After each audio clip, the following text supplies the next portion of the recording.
Hello students, 12th स्टँडर्डचं जे काही rotational dynamics हे फर्स्ट युनिट आहे, या फर्स्ट युनिटचे आपण एक्सप्रेशन बघत आलेलो आहोत. मग एक्सप्रेशन पाहत असताना आपल्याला अजून एक एक्सप्रेशन येतं, ते म्हणजेच काय, expression for a torque with the angular acceleration of a rotating body. Suppose एखादी रोटेटिंग बॉडी आहे आणि रोटेटिंग बॉडी आहे तर रोटेशन घडत असताना केवळ अँग्युलर ॲक्सलरेशनच्या अलॉंगला जर का रोटेशन घडते तर अँग्युलर ॲक्सलरेशनच्या माध्यमातून आपल्याला टॉर्कचं एक्सप्रेशन या ठिकाणी फाइंड आउट करायचं आहे.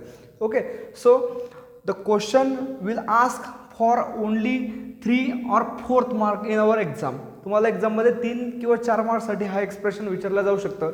इम्पॉर्टंट एक्सप्रेशन आहे. या अगोदर जे काही मी एक्सप्रेशन घेतलं होतं, the expression for torque with angular velocity of a rotating body, तर ते कायनेटिक एनर्जीचं एक्सप्रेशन होतं आणि कायनेटिक एनर्जीचं आपण एक्सप्रेशन त्या ठिकाणी फाइंड आउट केलं होतं. परंतु या ठिकाणी घडतं काय बघा, या ठिकाणी आपल्याला एक्सप्रेशन करायचं फाइंड आउट करायचं आहे, टॉर्कचं एक्सप्रेशन फाइंड आउट करायचं.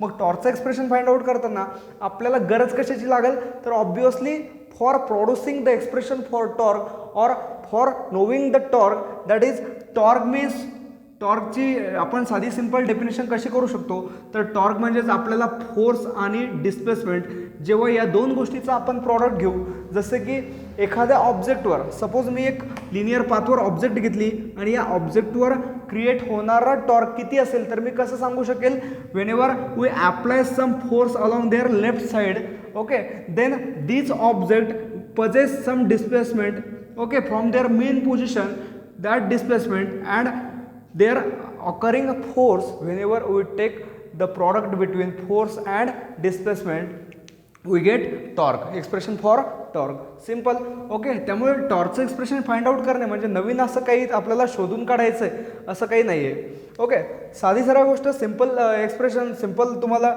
डायग्राम या ठिकाणी दिलेली आहे. ही जी काही बॉडी आहे ही रिजिड बॉडी आहे.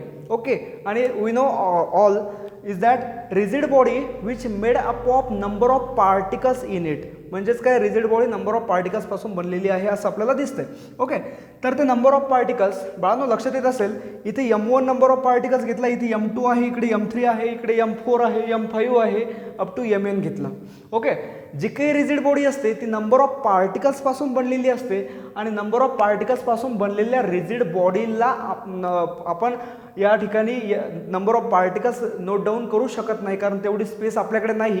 त्यामुळे M1 M2 M4 आलो आणि आपण डायरेक्ट Mn पर्यंत जातोय. Okay, so number of particles आपण या ठिकाणी डिनोट करू शकत नाही, म्हणून 1 to n पर्यंतच आपण या ठिकाणी नोटेशन दाखवलेलं आहे. ओके, जे काही नंबर ऑफ पार्टिकल्स असेल, मग M1 असू द्या, M2 असू द्या, माझा सिंपलचा प्रश्न असा आहे, सर्वच्या सर्व नंबर ऑफ पार्टिकल्स हे रोटेशन घडण्यासाठी लायबल असतील का?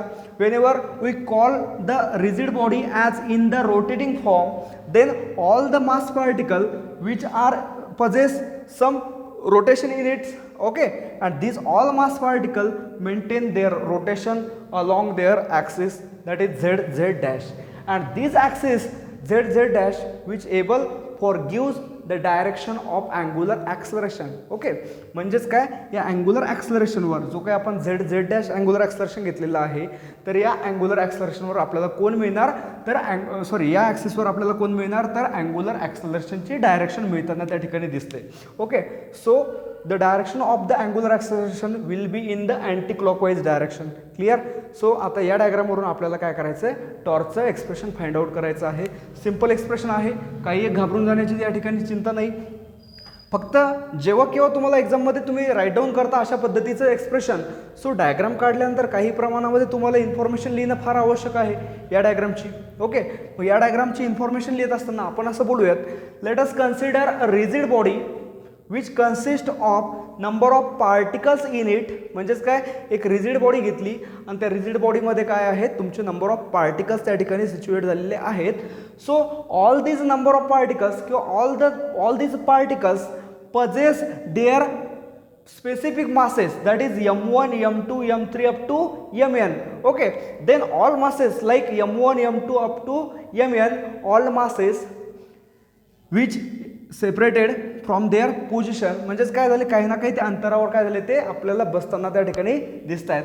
बाळांनो एक गोष्ट लक्षात येत असेल, these all masses like M1 M2 up to Mn which able here for producing the some specific position. आता हे जे काही मासेस आहेत हे सर्वच्या सर्व मासेस त्याची ओन पोझिशन, त्याची स्वतःची एक डेफिनेट पोझिशन मेंटेन करतात. का मेंटेन करत असतील? कारण त्यांनी जर का all these masses which is not able for maintaining the position, so rigid body can't increase their volume and rigid body can't show their volume. म्हणजेच रिजिड बॉडी त्याचा व्हॉल्यूम आपल्याला शो करू शकत नाही. त्यामुळे सर्वच्या सर्व मास पार्टिकल काय झालेले त्याच्या ओन पोझिशनवर प्लेस झालेले आहेत असं आपल्याला या ठिकाणी दिसतंय. ठीक आहे, लक्षात येत असेल M1 हा जो काही मास पार्टिकल होता तर M1 मास पार्टिकल काही ना काही रिस्पेक्टिव्ह डिस्प्लेसमेंटपासून तो शो झालेला आहे. M2 मास पार्टिकल रिस्पेक्टिव्ह डिस्प्लेसमेंट त्यांनी गेन केलेला आहे, त्याला आपण R2 असं म्हणतोय. बाळांनो, सर्वच्या सर्व मास पार्टिकल कोणतेही असू द्या, मग त्या रिजिड बॉडीमधील तर ते काही ना काही अंतरावर जाऊन पोचलेले आहेत, काही ना काही अंतरावर जाऊन ते बसलेले आहेत. मग त्यांनी ती रिस्पेक्टिव्ह डिस्प्लेसमेंट किती घडवलं असेल तर आपण पूर्णतः रिजिड बॉडीचं सेंटर आणि तो ऑब्जेक्ट कोणत्या पोझिशनवर जाऊन बसलेला आहे याच्या बिटवीनचं डिस्टन्स ते रेडियसने डिनोट करत असणार. कळत आहे? मग आपल्याला याचं सिम्पल एक्सप्लेनेशन करायचं असेल तर आपण असं करूयात. Let us consider a rigid body which consist of number of particles in it, that is all the particles possess their mass like m1 m2 up to mn. Then we can see that in our diagram all the mass particle possess their fixed position by occurring some respective displacement with their center O किंवा from there centre O असं आपण बोलूयात. ठीक आहे, मग centre O पासून काय झाले रिस्पेक्टिव्ह डिस्प्लेसमेंट घडले. आता एक गोष्ट लक्षात येत असेल बाळांनो, मी परत एकदा तुम्हाला अजून एकदा सांगतोय, कोणताही मास पार्टिकल घ्या, मग तो M1 असू द्या किंवा दुसरा तुमचा M2 असू द्या. बाळांनो, एक गोष्ट लक्षात येते, अँग्युलर ॲक्सलरेशनची डायरेक्शन कोणती आहे? अँटी क्लॉकवाईज डायरेक्शन आहे. म्हणजेच काय, सिम्पली या M1 मास असेल किंवा M2 मास असेल, कोणत्याही मासची जी काही डायरेक्शन आहे ती सुद्धा डायरेक्शन कशी असणार? अँग्युलर ॲक्सलरेशनच्या डायरेक्शनच्या अलॉंगला असणार, सेम डायरेक्शन असणार. कारण काय होतंय, ॲक्सिसच्या अलॉंगला कोण मिळतोय? Angular acceleration. मग त्या सर्वच्या सर्व मास पार्टिकलचे डायरेक्शन सुद्धा कशा कोणाच्या अलॉंगला मिळायला पाहिजे? तर अँग्युलर ॲक्सलरेशनच्या अलॉंगला मिळायला पाहिजे. सिम्पली मी असं म्हणतोय, if the rigid body which is said to be in the rotating form, then what will happen? First,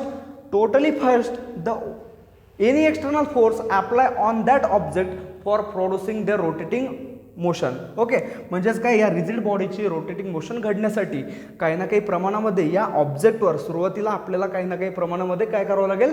force act करावे लागेल. आणि प्रत्येक जो काही फोर्स या ऑब्जेक्टवर ॲक्ट होतो तर या M1 मासेसवर, म्हणजे मी अजून एकदा बोलतोय, पूर्ण रिजिड बॉडीवर तुम्ही फोर्स अप्लाय करता. ओके, मग रिजिड बॉडी बनलेली कशापासून आहे? तर नंबर ऑफ पार्टिकल्सपासून बनलेली आहे.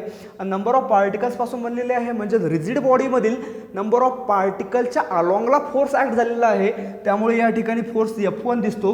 बाळांनो, मी याला F1 फोर्स याच्यासाठी म्हणतोय कारण M1 या मासवर, या मास पार्टिकलवर ॲक्ट होणारा फोर्स मी F1 ने डिनोट करतोय.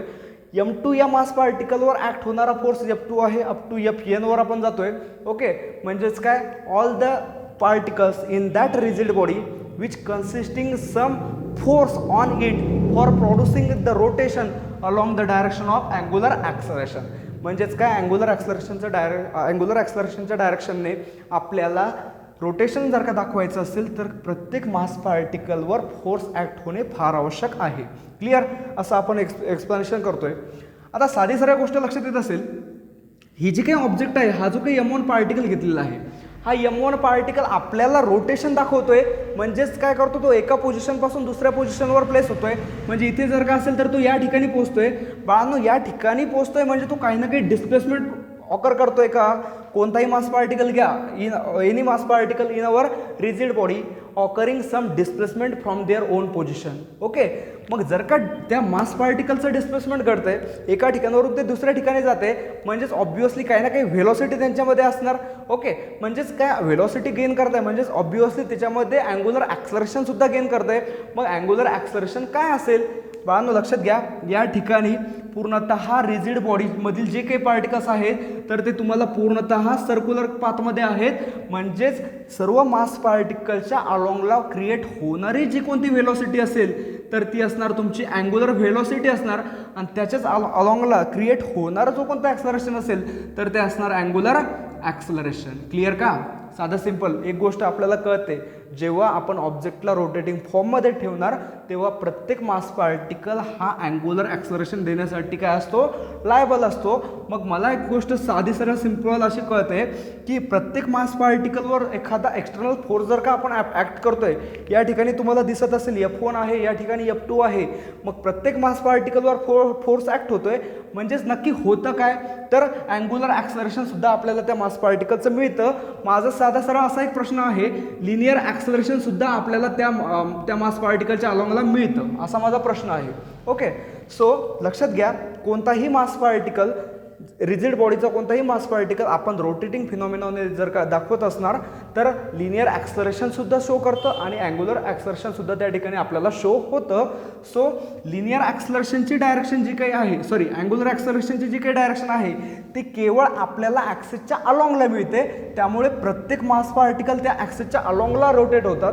त्यामुळे प्रत्येक मास पार्टिकलची जी काही अँग्युलर ॲक्सलरेशन असेल तर ते प्रत्येक मास पार्टिकलसाठी कसं असणार, सेम असणार. परंतु दुसरी गोष्ट अशी आहे, लिनियर ॲक्सलरेशनचं जे काही असणार, मग M1 मास असू द्या, M2 मास असू द्या, प्रत्येक मासेसचं लिनियर ॲक्सलरेशन आपल्याला त्या ठिकाणी डिफरंट मिळतं. बाळांनो, सिंपलचा प्रश्न आहे, लिनियर ॲक्सलरेशन प्रत्येक मास पार्टिकलसाठी डिफरंट का मिळत असेल, असा माझा एक प्रश्न आहे. तर त्याचा आपण सोल्युशन असं सांगू शकतो की each mass particles which is made up of different types of position किंवा which is made up of different type of weight. म्हणजेच काय, M1 मास असेल तर M1 मास कमी वेटचं असेल, M2 मास घेतलं जास्त वेटचं असेल, त्याला काही आपण काही करू शकत नाही. त्यामुळे मास पार्टिकल काय असणार, प्रत्येकाचे कसे असतील, डिफरंट असतील. मग मास पार्टिकल डिफरंट आहे. आणि दुसरी गोष्ट या ठिकाणी अशी दिसते की सर्वच्या सर्व मास पार्टिकल त्या सेंटर ऑफ मासपासून कितीतरी अंतरावर, एखादा जास्त अंतरावर सिच्युएट झाला असेल, एखादा कमी अंतरावर असेल, असं आपल्याला या ठिकाणी डिनोट होतं. मग नक्कीच मास पार्टिकल्समध्ये काही ना काही डिफरन्स दिसतो आणि त्या सेंटरपासून काही ना काही किती पोझिशनवर आहे, म्हणजेच काही रेडियसमध्ये सुद्धा त्या ठिकाणी डिफरन्स दिसतो. मग मास आणि रेडियस यामध्ये नक्कीच तुम्हाला डिफरन्स दिसतोय. तर बाळांनो, मास आणि रेडियस यामध्ये तुम्हाला डिफरन्स दिसतो. मग एक गोष्ट लक्षात येत असेल, मग तुम्हाला साधा प्रश्न पडला असेल, लिनियर ॲक्सलरेशन हे कसं काय चेंज होतं आहे, बरोबर ना. सो लक्षात घ्या, लिनियर ॲक्सलरेशन जर का मला फाइंड आउट करायचं असेल, सपोज लिनियर ॲक्सलरेशन आपल्याला हे ॲक्सलरेशन केव्हा मिळत असतं, एखाद्या लिनियर पाथवर. म्हणजे एखादा लिनियर पाथ आहे आणि लिनियर पाथवर जर का ऑब्जेक्ट आहे तर तो रोटेट होतोय किंवा फ्लो होतोय किंवा पास होतोय, तर त्या दृष्टिकोनातून मिळणारा ॲक्सलरेशन आपण लिनियर ॲक्सलरेशन सांगू शकतो. परंतु लिनियर ॲक्सलरेशन सांगितलं, परंतु लिनियर ॲक्सलरेशनला आपण एने डिनोट करत असतो आणि याची डेफिनेशन आपण व्हेलॉसिटी अपॉन टाईम अशा फॉर्मॅटने सांगू शकतो. परंतु हे या ठिकाणी लिनियर पाथवर व्हॅलिड आहे. परंतु आपला जो काही पोर्शन आहे, आपण जे काही बोलतोय तर ते पूर्णतः रोटेटिंग बॉडीच्या अलॉंगला बोलतोय. आणि रोटेटिंग बॉडीच्या अलॉंगला बोलत असताना आपल्याला एक गोष्ट लक्षात येते, ऑब्जेक्टचं जे काही मोशन आहे तर ते रोटेटिंग फिनॉमिनॉने आहे आणि रोटेटिंग फिनॉमिनॉने घडत असल्यामुळे मिळणारं ॲक्सलरेशन ते तुम्हाला लिनियर ॲक्सलरेशन मिळतं कसं, तर लिनियर ॲक्सलरेशन फक्त आणि फक्त सपोज इथे मास पार्टिकल आहे तर तो काहीतरी प्रमाणामध्ये इथे काहीतरी लिनियर ॲक्सलरेशन घडून आणतो, इथे असलेला पार्टिकल काहीतरी इथे लिनियर ॲक्सलरेशन घडून आणतो. म्हणजेच काय, काहीतरी प्रमाणामध्ये थोड्याफार तरी डिस्टन्सवर तर तो फक्त लिनियर पोझिशनने मूव्ह होतो, नंतर तो टोटली अँग्युलर पोझिशनने तो मूव्ह होत राहतो. त्यामुळे लिनियर ॲक्सलरेशन मिळतं कसं, तर लिनियर ॲक्सलरेशनसाठी आपण हे या पाथवर यूज करू शकत नाही.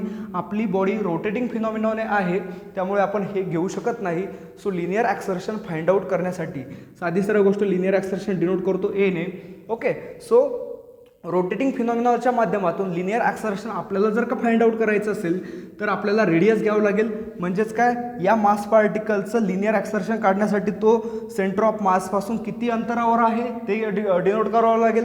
त्याचबरोबर आपल्याला दुसरी गोष्ट अशी आहे, लिनियर ॲक्सलरेशन जे कोणाच्या अलॉंगला घडतं तर ते कोणाच्या अलॉंगला घडतं आहे, ऑब्वियसली अँग्युलर ॲक्सलरेशनच्या म्हणजेच R मल्टिप्लाय अल्फा त्या ठिकाणी घ्यावं लागेल. म्हणजेच काय, लिनियर ॲक्सलरेशन या रिजिड बॉडीच्या अकॉर्डिंगचं मिळणारं लिनियर ॲक्सलरेशन तुम्ही R मल्टिप्लाय अल्फाच्या फॉर्मॅटने घेऊ शकता. ठीक आहे, R multiply alpha. So firstly आपण असं सांगितलं, let us consider a rigid body which consists of number of particles in it, that is M1, M2 up to Mn. All the particles possess their position by occurring some respective displacement, that is R1, R2 and R2. Then the body rotating, then the rigid body is said to be in the rotating form, then all the mass particles which shows their constant angular acceleration but different linear acceleration. मग linear acceleration different आहे, तर linear acceleration आपण कसं काढू शकतो लक्षात घ्या. Linear acceleration for mass particles असं जर का काढायचं असेल तर आपण कशा फॉर्मॅटने काढू शकतो. साधं सरळ लिनियर ॲक्सलरेशन आपण डिनोट करतो ए ने. आत्ता मी सांगितलं लिनियर ॲक्सलरेशनसाठी आपल्याला काय लागेल, रेडियस, आणि या ठिकाणी कोणाच्या अलॉंगला मूव्ह होत आहे तर अँग्युलर ॲक्सलरेशनच्या म्हणजे r multiply alpha. Okay, so linear acceleration for rigid body. Okay, rigid body तर साधं सरळ कसं सांगणार, फर्स्ट माससाठी म्हणजेच A1. ओके, मग फर्स्ट माससाठी क्रिएट होणारं लिनियर ॲक्सलरेशन किती, तर नक्कीच याची रेडियस R1 एवढी घ्यावं लागेल, आणि R1 एवढी रेडियस कुणाच्या अलॉंगला मूव्ह होते तर अल्फाला, म्हणजे R1 इंटू अल्फा. ठीक आहे, नंतर second linear acceleration. Okay, second linear acceleration कोणाचं मिळणार, सेकंड मास पार्टिकलच्या अलॉंगचं मिळणार, म्हणजेच काय R2 इंटू अल्फा. आणि nth पार्टिकलसाठी जर का आपण गेलो तर ते मिळतं, nth पार्टिकलसाठी ॲक्सलरेशन काय मिळणार, Rn इंटू अल्फा. क्लिअर आहे. ओके, हे आपण लिनियर ॲक्सलरेशनचे बोललो. हे लिनियर ॲक्सलरेशनची टर्म लिहिण्यामागे कारण काय, फक्त काय होतं, हे जे काही लिनियर ॲक्सलरेशन आहे प्रत्येक ठिकाणी आपल्याला कसं मिळतं, प्रत्येक मास पार्टिकल्स आपल्याला वेगवेगळं लिनियर ॲक्सलरेशन काढून आपल्याला त्या ठिकाणी देतं आहे. सो त्यामुळे आपण ते नोट डाऊन केलं. अदरवाईज अँग्युलर ॲक्सलरेशन हे कॉन्स्टंट आहे, त्यामुळे त्या ठिकाणी त्याचा काही प्रश्न पडत नाही. आता लक्षात घ्या, हे जे काही डिस्टन्स आहे फ्रॉम देअर सेंटर R1 हे एखाद्या पार्टिकलचं जास्त असू शकतं, एखाद्या पार्टिकलचं कमी असू शकतं, त्यामुळे ही व्हॅल्यू चेंज झाली. परंतु ही कॉन्स्टंट असू द्या, ही व्हॅल्यू चेंज झाली, परत याची ही व्हॅल्यू चेंज झाली, याची सुद्धा ही व्हॅल्यू काय होते, चेंज होते. म्हणजेच काय, जर का या दोन गोष्टीचा प्रॉडक्ट घेतला तर क्रिएट होणारं लिनियर ॲक्सलरेशन ते सुद्धा या मास पार्टिकलचं आपल्याला त्या ठिकाणी डिफरंट मिळतं आहे. ठीक आहे. आता दुसरी एक गोष्ट, या मास पार्टिकल्स एक्सटर्नली फोर्स अप्लाय केला होता, त्यामुळे रिजिड बॉडीमध्ये जेवढे काही मास पार्टिकल्स आहेत तर त्या पूर्णतः मास पार्टिकल्सवर काही ना काही फोर्स ॲक्ट होताना दिसतो. So the force experience by rigid body असं जर का मी बोललो तर कसं सांगता येईल आपल्याला. ओके, मग रिजिड बॉडीमध्ये कोण प्रेझेंट आहेत तर नक्कीच मास पार्टिकल प्रेझेंट आहे. मग मास पार्टिकल, पहिला मास पार्टिकल M1.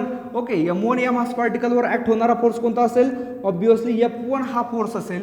मग F1 फोर्स काढण्यासाठी आपल्याला दोन गोष्टीचा प्रॉडक्ट आपण घेत असतो, तो म्हणजेच मास मल्टिप्लाय ॲक्सलरेशन.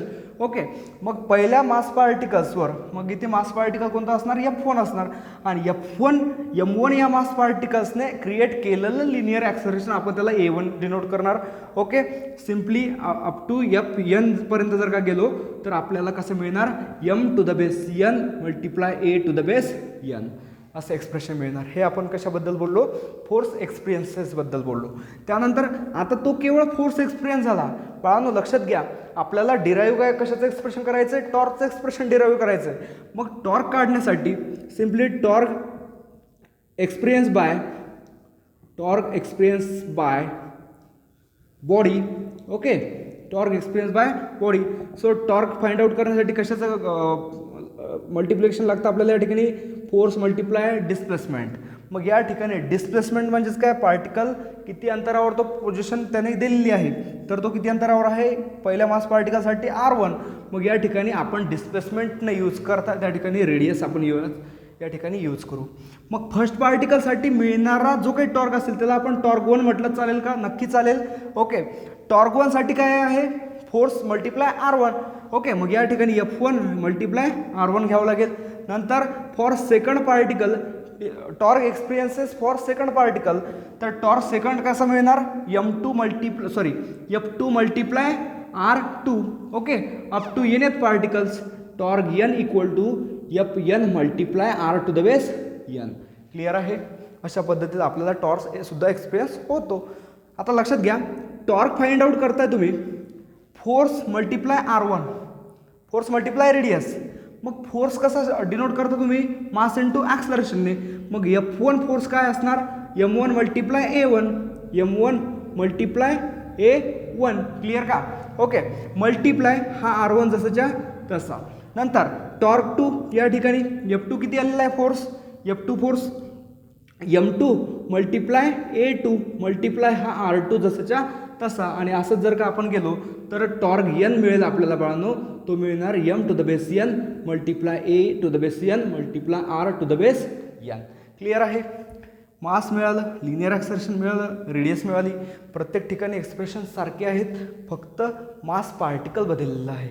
म्हणजेच का मास पार्टिकल पहिला घेतला तर त्या मास पार्टिकलवर मिळणारं लिनियर ॲक्सलरेशनसुद्धा फर्स्टच असेल, त्याच मास पार्टिकलचे रेडियससुद्धा फर्स्ट असेल. असे प्रत्येकासाठी कशी असणार, वेगवेगळी असणार.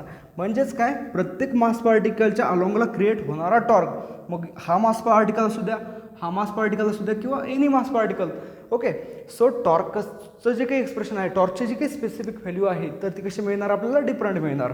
Okay. Therefore torque 1 equal to, आता मास या ठिकाणी चेंज करू शकत नाही, या ठिकाणी रेडियससुद्धा आपण काही चेंज करू शकत नाही, परंतु लिनियर ॲक्सलरेशन ही टर्म आली.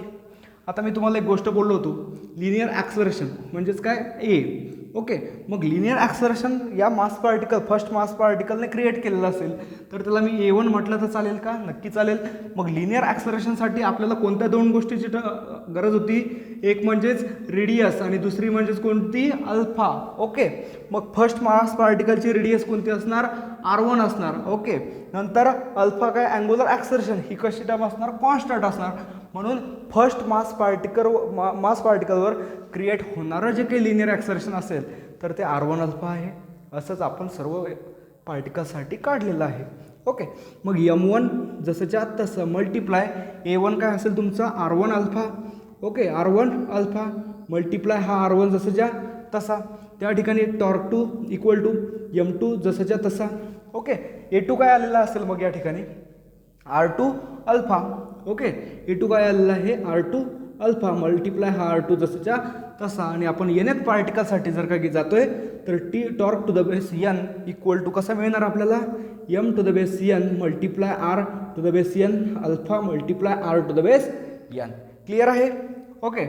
सो आता मी ते खाली तुम्हाला दिसणार नाही, त्यामुळे इथे स्टेप लिहितोय. लक्षात येत असेल, टॉर्क 1 जो काही घेतलेला आहे बाळांनो, torque 1 equal to M1 multiply R1 into R1. आपण या R1चा स्क्वेअर करू शकतो, M1 R1 स्क्वेअर आणि हा अल्फा जसाच्या तसा, plus M2 R2 square alpha जसाच्या तसा, M2 R2 स्क्वेअर अल्फा जसाच्या तसा, plus up to so on, plus MN RN square alpha constant. Clear? From the above equation we can take the common as like alpha. ठीक आहे. Alpha जर का common काढला तर काय मिळेल आपल्याला, M1 R1 square plus M2 R2 square plus so on plus MN RN square. Clear आहे? असं एक्सप्रेशन मिळतं आहे. मग हे जे काही एक्सप्रेशन मिळतं आहे, लक्षात येत असेल तुम्हाला, आलेलं एक्सप्रेशन म्हणजेच काय आहे, मास आणि रेडियसचा स्क्वेअरचा मल्टिप्लिकेशन आहे. म्हणजेच there is a multiplication between mass and square of radius.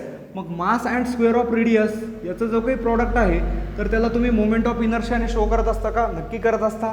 Okay. मग मोमेंट ऑफ इनर्शिया ही एक व्हॅल्यू आहे, याचेसुद्धा मोमेंट ऑफ इनर्शिया आपण लिहू शकतो, यालासुद्धा लिहू शकतो. लक्षात येत असेल, मास M1 आहे म्हणजेच का फर्स्ट मास पार्टिकलचा मिळणारा मोमेंट ऑफ इनर्शिया हा असेल, सेकंड मास पार्टिकलचा मिळणारा मोमेंट ऑफ इनर्शिया हा असेल, आणि nth मास पार्टिकलचा मिळणारा मोमेंट ऑफ इनर्शिया आपल्याला एवढी टर्म मिळणार. ओके. सो बाळांनो लक्षात घ्या, ही जी काही टर्म आहे ही खूप वाईड टर्म आहे, त्यामुळे या लॉंग टर्मला आपण शॉर्टमध्ये सुद्धा करू शकतो. सपोज मी आता 1 to n येत आहे, म्हणजे समेशनमध्ये जर का मी घेतलं I equal to 1 to n, so 1 2 किंवा nच्या ऐवजी मी I राईट डाऊन करू शकतो. म्हणजेच काय, MI स्क्वेअर इथे नोट डाऊन करू शकतो. क्लिअर? देअरफॉर टॉर्क 1 नको आपल्याला. आता हा कोणता आलेला आहे, टॉर्क फर्स्ट आहे. ओके. Torque first. मग कम्प्लिटली टॉर्क आपण या ठिकाणी नोट डाऊन केलेले आहेत. ही काय आहे, पूर्ण सर्वच्या सर्व टॉर्क काय केलेले, ॲड केलेले आहेत. मग या ठिकाणी एक्सप्रेशन काय मिळालं, अल्फा. आणि हे जे काही आहे पूर्ण या समेशनचा फॅक्टर, तर याला आपण इनर्शिया म्हणू शकतो. ओके. सो टॉर्क कसा मिळतो, टॉर्कचं एक्सप्रेशन कसं मिळतं आपल्याला, अल्फा इंटू I.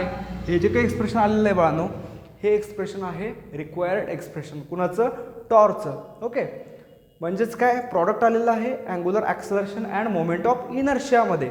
मग अँग्युलर ॲक्सलरेशन आणि क्रिएट होणारा जो काही मोमेंट ऑफ इनर्शिया असेल त्या पूर्णतः रिजिड बॉडीचा मोमेंट ऑफ इनर्शिया आणि त्या पूर्णतः रिजिड बॉडीचा मिळणारा मोमेंट ऑफ इनर्शिया जेव्हा केव्हा तुम्ही अँग्युलर ॲक्सलरेशनला जेव्हा मल्टिप्लाय करणार तर तेव्हा टॉर्कचं एक्सप्रेशन तुम्हाला त्या ठिकाणी टॉर्कची जी काही स्पेसिफिक व्हॅल्यू आहे ती तुम्हाला त्या ठिकाणी फाइंड होऊ शकते.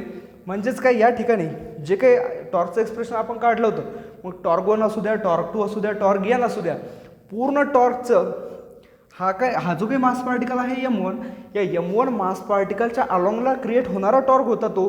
नंतर सेकंड मास पार्टिकलला मिळणारा टॉर्क 2 घेतला. Okay, up to nth mass पार्टिकलला टॉर्क n मिळाला. बाळांनो आपल्याला एक्सप्रेशन फाइंड आउट करायचं होतं टॉर्कचंच.